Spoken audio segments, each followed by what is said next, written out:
There are games built around systems so deep, content so dense, or replayability so fundamental to their design that 500 hours isn't an exaggeration. It's practically a starting point. Some generate entirely new experiences. A few have communities still discovering things years after launch. If you want an RPG that becomes a second life rather than a weekend commitment, any of these will do the job.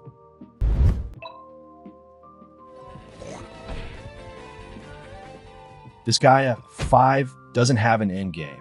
It has a second game hidden inside the first, then a third game hidden inside that. Released in 2015, this tactical RPG story campaign is the tutorial. Post-game content extends the playtime to hundreds of hours, and the theory crafting around its systems extends further still into a community that treats optimal character building as competitive sport. The level cap is 9,999. The item world, a roguelike dungeon inside every weapon, grinds indefinitely. World develops stats through board game mechanics.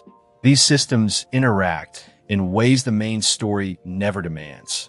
Reincarnation allows max characters to reset their level while retaining a percentage of their former power as a permanent bonus, then level again to new heights. The loop of reincarnating, grinding, and accumulating fractional power increases creates a progression system with no visible ceiling. I've seen screenshots of characters with statistics that look like data corruption. The story is deliberately absurd and entirely committed to that absurdity.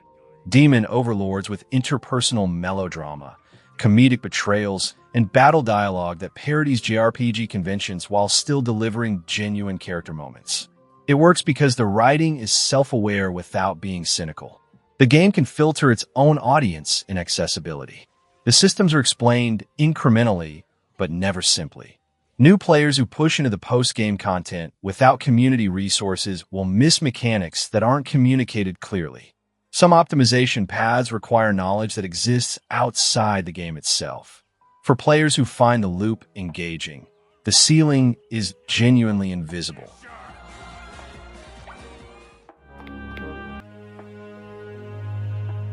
Elmanage Original is dungeon crawling in its purest, most uncompromising form.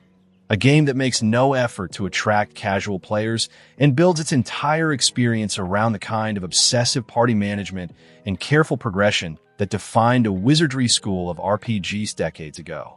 Released on PC in 2014 after years as a Japanese portable title, this is a game where 500 hours is a reasonable estimate for seeing its content, and where every hour is earned rather than handed over. 6 character slots with races and classes combining into specialized compositions. A wrong turn in a high-level dungeon can wipe a party built over hundreds of hours. The roguelike consequences give every step weight that safer designs can't replicate.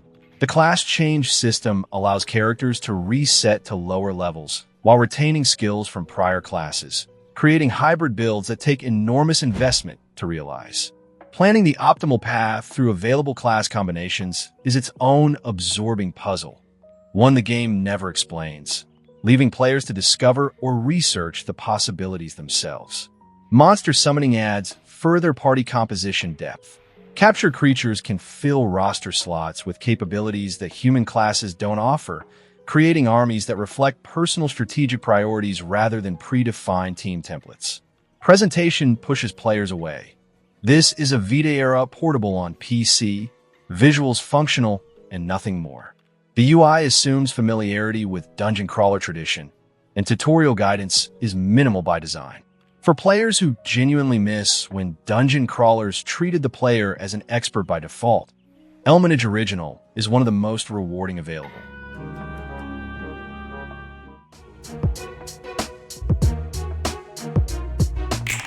Library of Ruina is a card-based tactical RPG that reveals its full depth so gradually that players who give up before hour 15 miss one of the most mechanically sophisticated experiences in the genre.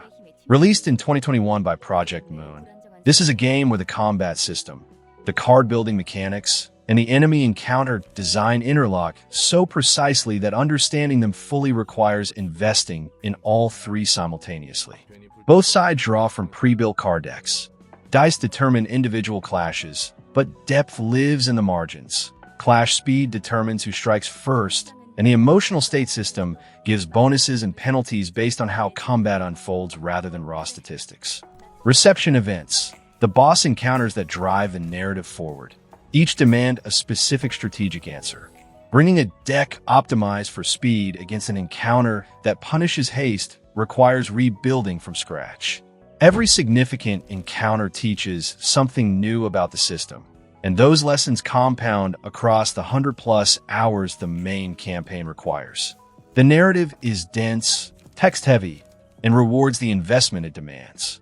The Lobotomy Corporation lore that feeds in a library of Ruina creates a world of genuine strangeness and philosophical weight. Characters who begin as unknowns develop into figures whose fates carry real consequence. Where Library of Ruina filters its audience aggressively is accessibility. The early hours are overwhelming without patience. The card management interface takes time to internalize. Enemy attack patterns require reading before responding. Reactive play doesn't work here. At full mastery, the combat system is among the most precise in the genre.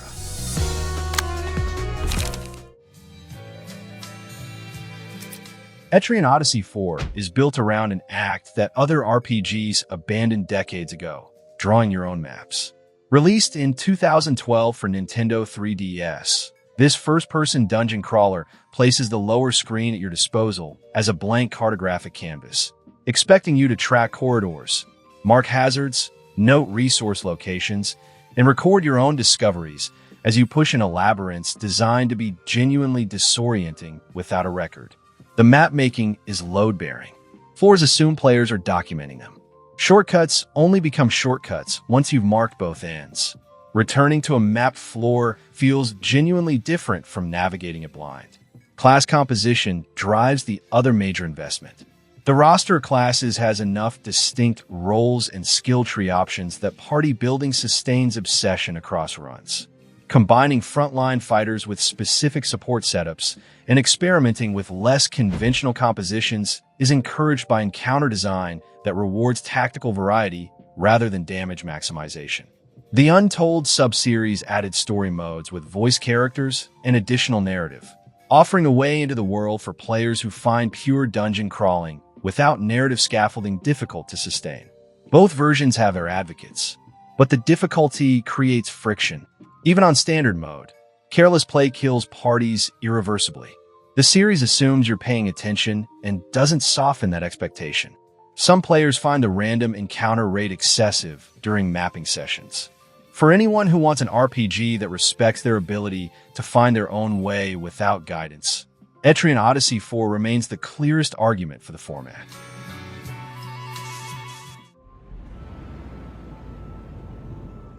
No Man's Sky is a different kind of RPG than anything else on this list. One where the content isn't designed but generated, and where 500 hours barely touches the surface of an effectively infinite universe. What started as a divisive 2016 launch became, through years of free updates, one of the most content-rich exploration and survival experiences available anywhere. Progression builds through ship upgrades, exosuits, and technology trees deepening over hundreds of hours. Base building became city construction. Freighters became fleets. Narrative missions added lore the original release lacked. What keeps pulling players back is the procedural variety.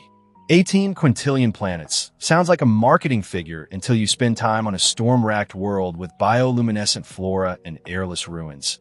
Then jump to a gas giant with floating islands.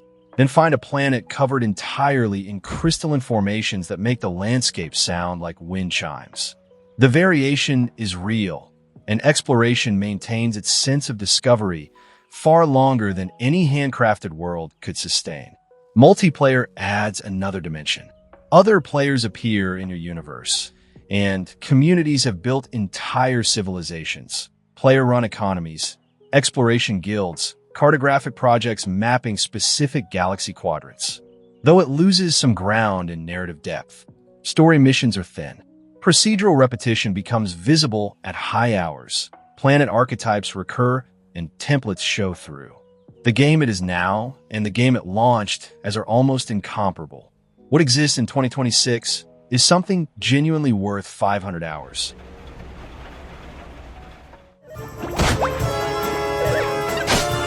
Dragon Quest XI is the series at its most generous. A long, beautiful, traditional JRPG that keeps finding reasons to extend itself long after the credits should have rolled. Released in 2018, the main campaign runs 50 to 60 hours. Then the post-game begins, and what follows is an additional act of comparable length that recontextualizes the entire story and demands a second full engagement with the world. The Definitive Edition adds a 2D mode functioning as a parallel play through with exclusive content. Draconian quest options impose restrictions. No gear from enemies. Reduced experience. Enemies always moving first, creating new playthroughs for players who've exhausted the defaults. Character progression builds toward a skill tree that opens genuinely interesting decisions. Every party member has multiple viable builds, and the PEP system rewards managing multiple characters simultaneously rather than funneling investment into one dominant strategy. The crafting system, Forge, produces equipment upgrades that scale with player engagement, rewarding those who invest time into it. The world itself is extraordinary by JRPG standards. Each region has distinct architecture, culture, and resident personalities rather than functioning as backdrop for dungeon entrances. Side quests provide meaningful character interactions rather than errand padding. The game wants you to inhabit Erdrea, not just pass through it, but it lacks mechanical depth. Combat is satisfying, but never demanding enough to sustain obsession. The hook is narrative and world quality over system complexity. For RPG players who want scale without impenetrable systems, this is the most welcoming game on the list.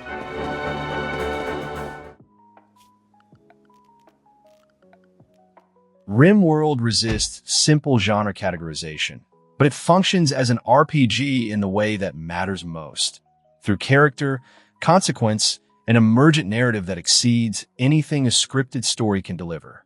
Released in 2018, this colony survival game generates stories so personal and so specific that players routinely describe their runs as things that happened to them rather than things they chose. Colonists arrive with randomly generated traits, backstories, skills, and relationship histories. A former pirate with a pyromaniac streak and a fear of the dark requires different management than a royal noble who refuses to do physical labor. These traits create narrative pressure. A colonist's backstory shapes every decision they make, which shapes every crisis that emerges from those decisions. The storyteller AI modulates challenge based on your colony's current state. Raids escalate in exactly the ways that hurt most. Crises arrive when you're least prepared. It feels personal because it responds to your specific situation. Hundreds of mods, ranging from additional content to total overhaul conversions, multiply the replayability. Royalty and ideology DLCs add political and belief systems that create entirely new narrative pressures. Biotech adds gene manipulation and mechanoid factions. Each expansion changes what the game fundamentally is, but the learning curve needs patience. The interface is dense and rewards hours of investment before becoming intuitive. Early colonies fail without clear explanation, and the feedback for what went wrong requires reading rather than in-game coaching. The stories it generates aren't optional extras. They're the entire point. At 500 hours, you're still finding new ways to fail.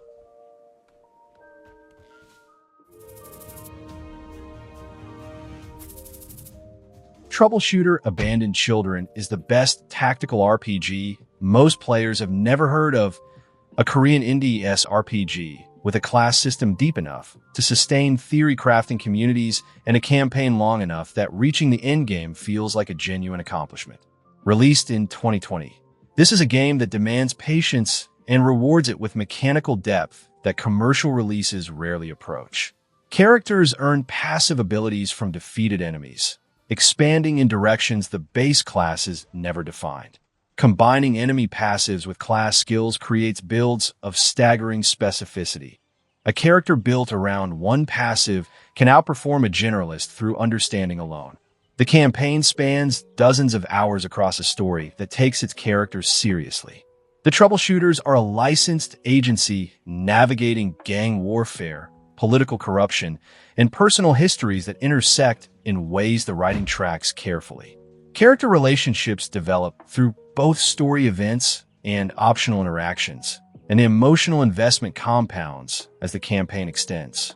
Difficulty is stratified enough to accommodate both newcomers and hardcore tacticians. Lower difficulties let players experience the story while the mechanics develop. Higher settings demand build, optimization, and encounter knowledge that puts the masterclass system to its real test. The presentation, however, is lackluster. The interface requires adjustment, and translation roughness makes some system explanations unclear on first reading. The modding and community support have grown steadily since launch, filling gaps the base game leaves open. For anyone willing to invest the opening hours, the return is exceptional. 목표 제거하였습니다.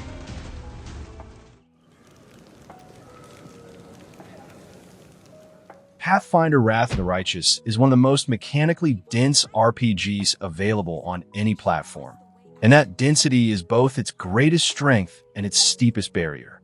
Released in 2021 by Owlcat Games, this is a game where character creation alone can consume hours, and where the Mythic Path system means two play-throughs following identical starting choices can diverge into fundamentally different games.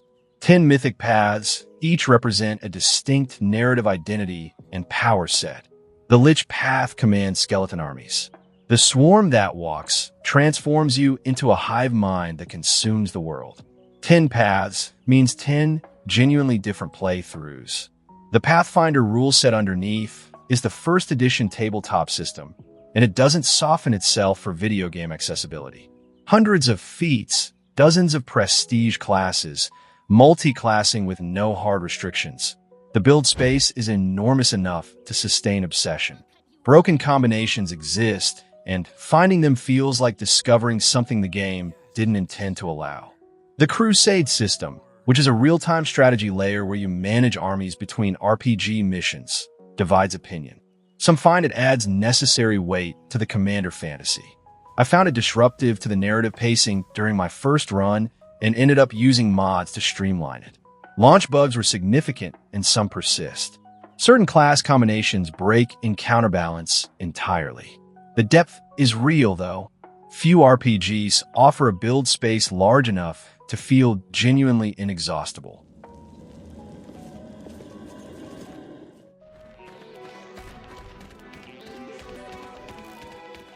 Xenoblade Chronicles X is the series entry that prioritized scale over story, and the scale is genuinely staggering.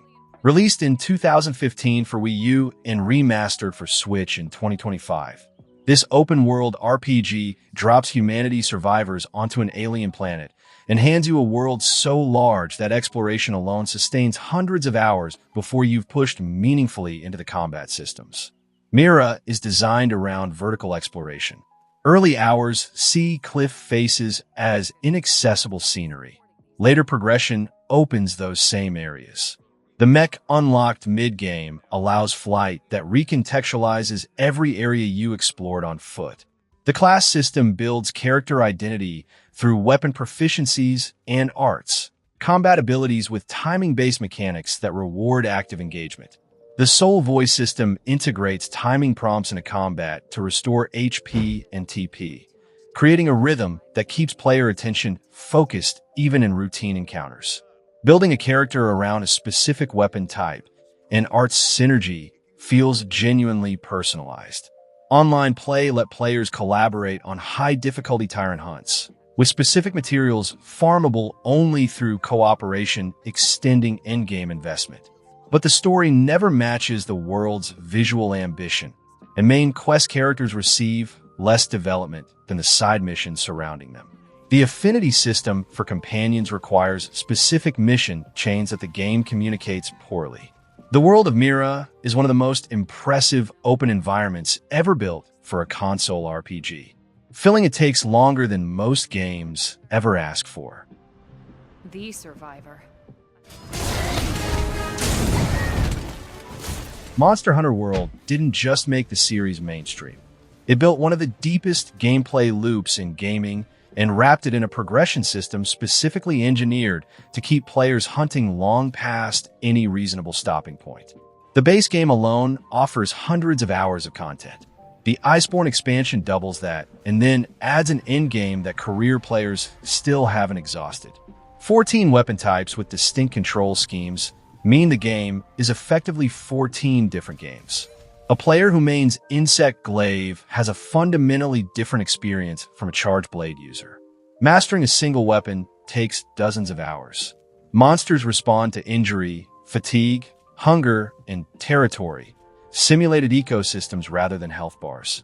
Watching a Zinogre limp to recover, then deciding whether to press the attack, is a decision stat sheets can't capture.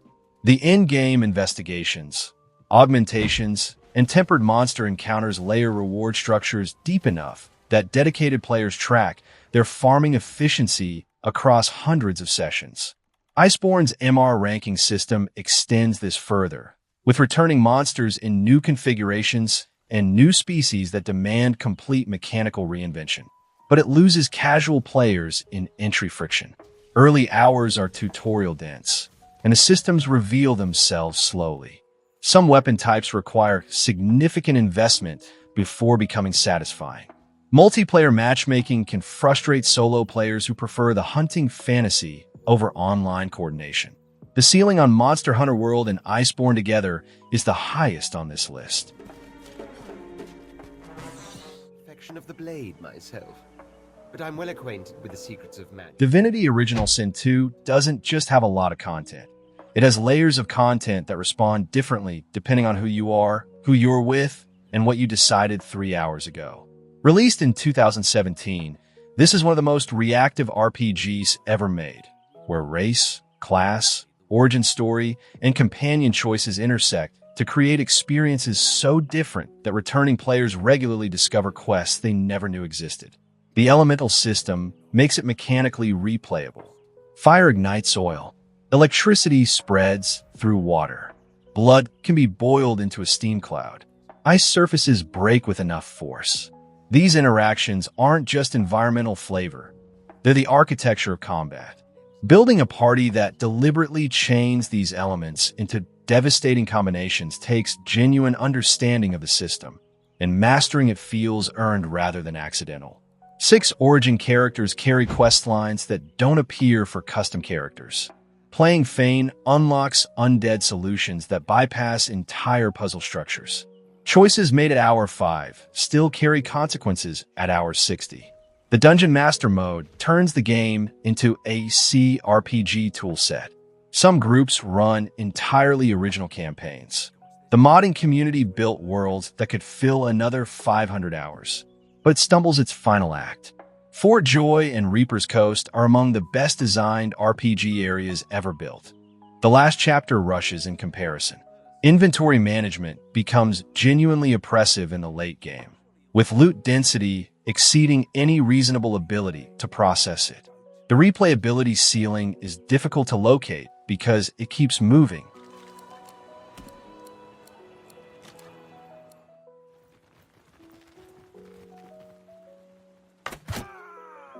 Mount in Blade 2 is a medieval sandbox that hands you a world and removes the instruction manual. Released into early access in 2020 and fully launching thereafter. This is a game where the RPG systems, real-time combat, and grand strategy combine into a playtime sink that swallows hundreds of hours before you've established yourself as a significant power.